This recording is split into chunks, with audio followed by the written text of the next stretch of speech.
借用烹饪，煮出爸爸曾经的味道。学点厨艺，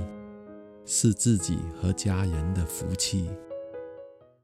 温哥华这个海边城市，鱼虾蟹都非常的丰富，就算是吃牛扒，也很喜欢加一条龙虾尾在上面。龙虾配牛扒这一道菜，要在高级的西餐厅才有得吃，而且呢，价格也不便宜。吃一顿下来的话，最少平均每个人要100块钱。但是家里做就便宜多了，4条龙虾尾呢，我买了20块钱，一排家庭装的牛杂扒特价15块钱，再加一些配菜，这样下来的话，每个人也只需要大概10块钱左右。龙虾尾的壳比较硬，要用剪刀把它剪开背部的硬壳，然后用手掌用力把龙虾肚子下面的硬壳呢掰折，这样就很容易用小刀把龙虾肉呢掏出来。最后一节龙虾肉就不要掏了，让它留在龙虾尾里面，把掏出来的肉反过来放在龙虾外壳上面，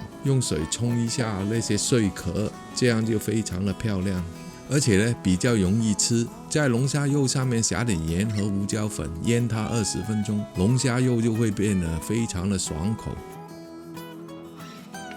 搞完龙虾肉之后呢，我们就开始处理一下这些杂扒。所谓杂扒，就是在牛肉可以做牛扒的好部位割下来的厚薄大小不太均匀的卖相不太好的牛扒，所以呢回来以后要适当的加工一下，把大块的牛油呢割走，太厚的地方呢给它分开2半。在我们家里比较喜欢吃7成熟的牛扒，所以最佳的厚度应该在1公分到1.5公分左右。这排牛扒呢主要是有几块比较小，估计是从大块的牛扒上面割下来，但肉质呢非常不错，肉的中间呢有很多云石纹，英文叫 marble， 就是在牛肉中间有很多的牛油。这种牛扒呢吃起来非常娇嫩，而且呢有牛油的香味，也是在牛扒表面呢撒上一些盐，大约腌20分钟，在煎之前呢再撒上一些黑胡椒粒。另外呢，我们还要准备一盘杂菜作为配菜，有土豆啊、洋葱啊、灯笼辣椒，还有西葫芦瓜。杂菜和龙虾可以一起放在烤炉里面烤，用华氏400度的炉温烤20分钟。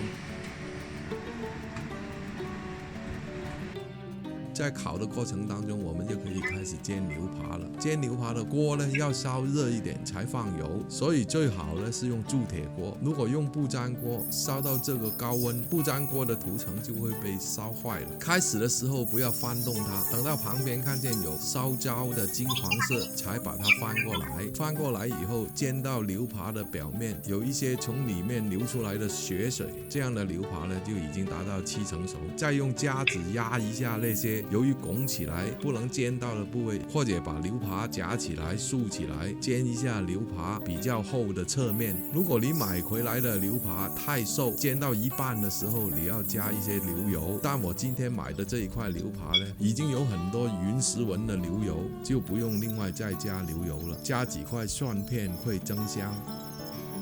每一位煮饭的朋友都要思考一个问题，你今天做一个什么菜给什么人吃，决定你这个菜呢最终追求一个什么样的味道。要做到既要保持这个菜色的特色，也要照顾到食客的口味。这个是西餐，一定要突出西餐的特色，所以要突出牛油的味道。世界上每一个地方的菜色都有一定的味道特征。中国大部分地区喜欢黄豆蛋白发酵的香味，例如酱油、豆瓣酱等。中国沿海地区包括东南亚，除了黄豆蛋白发酵的香味之外，还喜欢海产蛋白发酵的香味，例如海瑞还有鱼露等。在中亚地区喜欢咖喱的味道。在欧洲国家以及欧洲国家早期的世界各地的殖民地区，饮食口味追求牛奶蛋白发酵的味道，就是牛油奶酪的味道，也就是我们平常所说的西餐特色风味。所以龙虾烤熟之后，要在表面上撒一点牛油，再放到烤箱里面用面火烤多5分钟，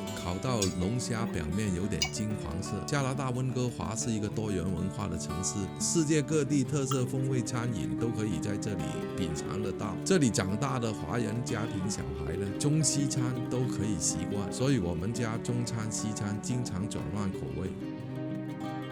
杂菜、牛扒、龙虾摆好盘之后，再倒一杯欧格拉根的红酒。我们一家呢，慢慢享用这个精心炮制的高级西餐。我的频道还有更多其他视频，欢迎搜索观看。